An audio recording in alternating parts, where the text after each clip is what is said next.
Et bonjour à tous les amis, j'espère que vous allez bien. On se retrouve pour une toute nouvelle vidéo sur la gestion de risque. C'est l'une des notions essentielles en investissement et notamment en trading. Du coup, dans cette vidéo, on va voir différentes définitions, différents outils qui vont vous permettre justement d'optimiser cette gestion de risque et donc d'optimiser votre rentabilité. Puisque oui, l'un des piliers de l'investissement et notamment du trading, c'est la gestion de risque.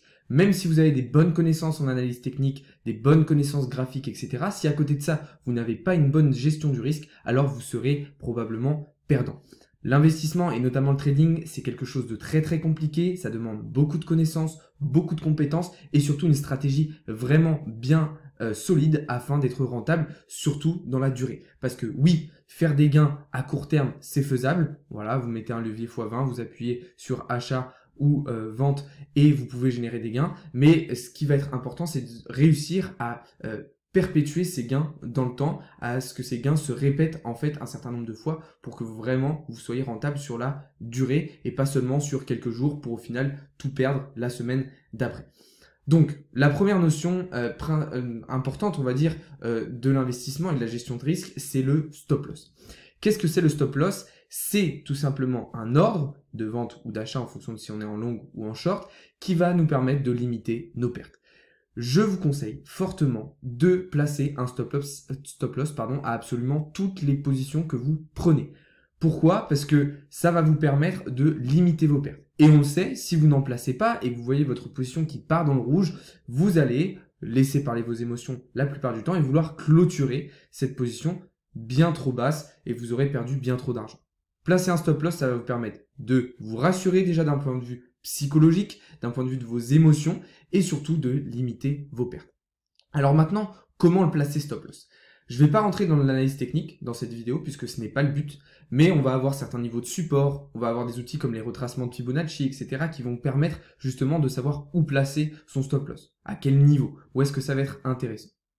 La première chose que j'ai à vous dire vis-à-vis du stop loss, c'est de ne pas forcément tout le temps le mettre trop serré, votre stop loss. Pourquoi? Eh bien tout simplement puisque vous voyez que ici, on va avoir de temps en temps des mèches comme ça qui vont descendre par le bas. C'est ce qu'on appelle de l'absorption de liquidité. C'est-à-dire qu'en fait, les personnes par exemple qui sont rentrées en position, je vais dire ici, et qui ont placé leur stop loss, je vais dire ici, vous voyez, ou alors on va dire sur le nuage, ici, qui correspond à une zone de support. Et bien en fait, la liquidité justement elle se situe là, puisque la majorité des particuliers vont placer leur stop loss ici au niveau du nuage pour se protéger. Sauf que volontairement, eh bien on va venir chercher cette liquidité pour éteindre en fait et pour liquider tous les particuliers justement qui avaient placé leur stop loss ici.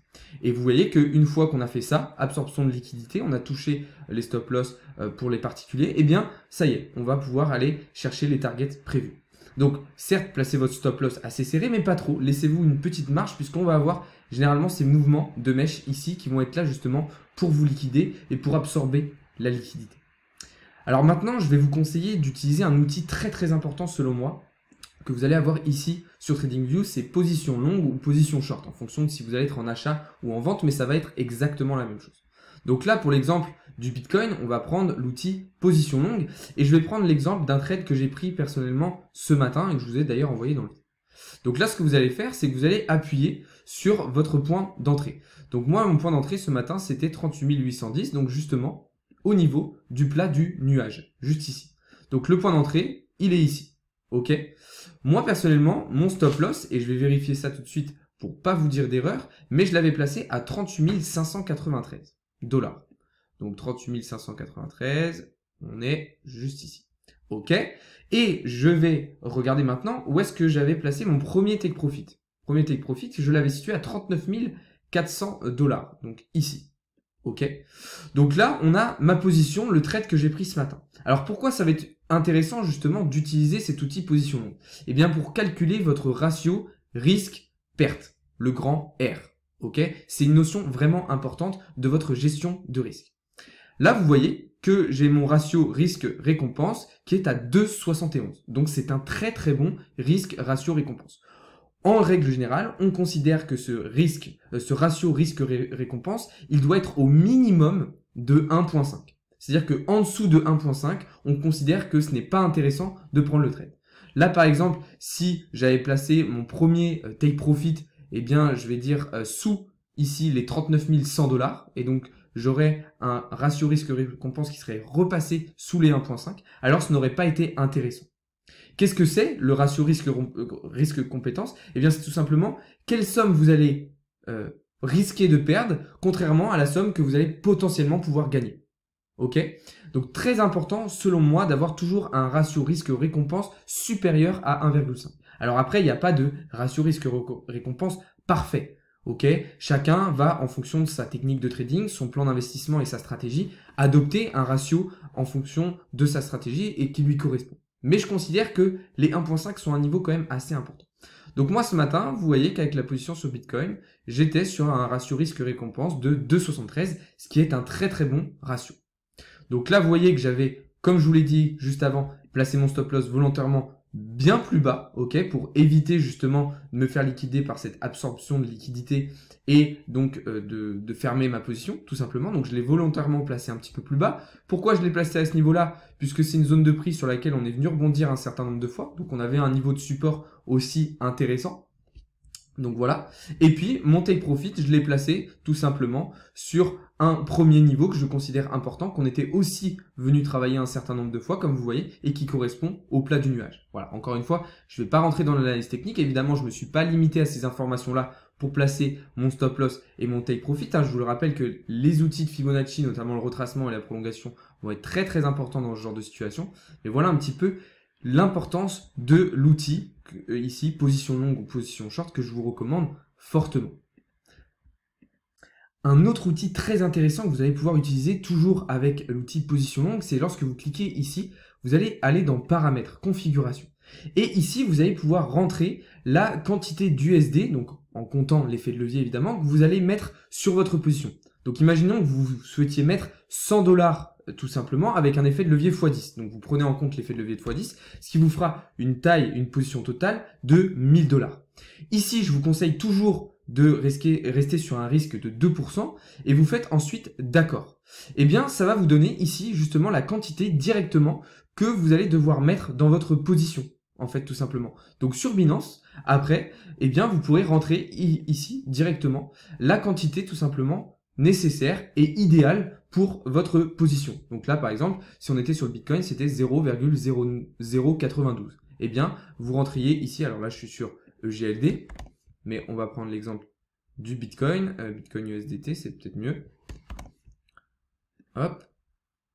Donc là, vous prenez l'exemple USDT, et bien vous rentrez directement, donc là, vous mettez BTC, et vous auriez mis 0,092. Voilà, c'est la position idéale. Donc ça va vous permettre aussi de bien gérer justement votre position, votre taille de position, le montant que vous allez mettre, etc. etc. Les 2% que dont je vous ai parlé juste ici, c'est tout simplement le risque, enfin le capital que vous allez risquer sur une position. Alors, moi je suis sur du 2% sur mes trades. Et évidemment, si vous commencez avec des petits capitaux, vous pouvez vous permettre de risquer plus, puisque sinon vous allez vraiment générer des gains assez faibles. Donc vous pouvez aller chercher du 5, 6, 7, 8, maximum 10%, je dis bien gros maximum 10% pour vraiment les petits capitaux. Mais quand vous commencez à avoir des capitaux assez intéressants et assez conséquents, je vous conseille vraiment de rester sur 2% de votre capital par trade. Donc voilà un outil très intéressant que je vous recommande fortement. C'est l'outil position longue ou position short.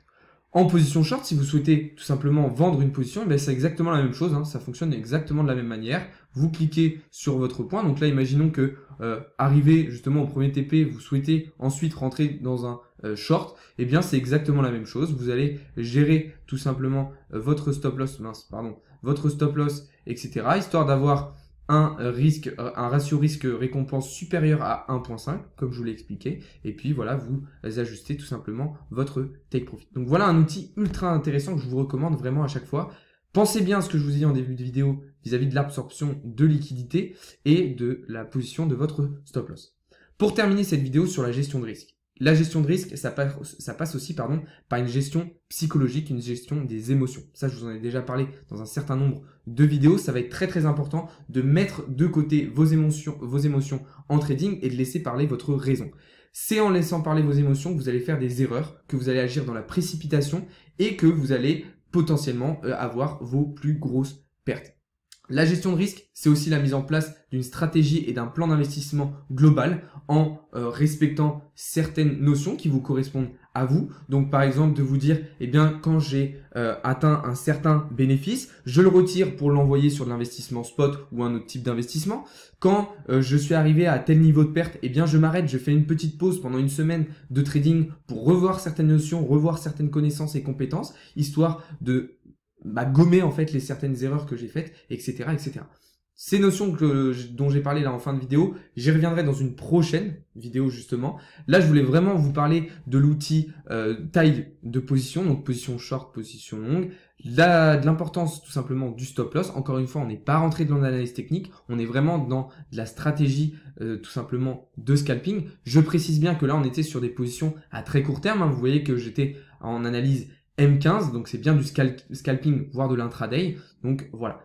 Évidemment, toutes ces notions-là peuvent être développées. On ne peut pas tout dire en l'espace d'une vidéo. J'ai essayé de vulgariser un maximum toutes ces informations-là pour que vous puissiez les utiliser au mieux. Si jamais vous avez des questions par rapport à ce que j'ai dit dans la vidéo, n'hésitez pas à les mettre en commentaire ou à m'envoyer un message tout simplement.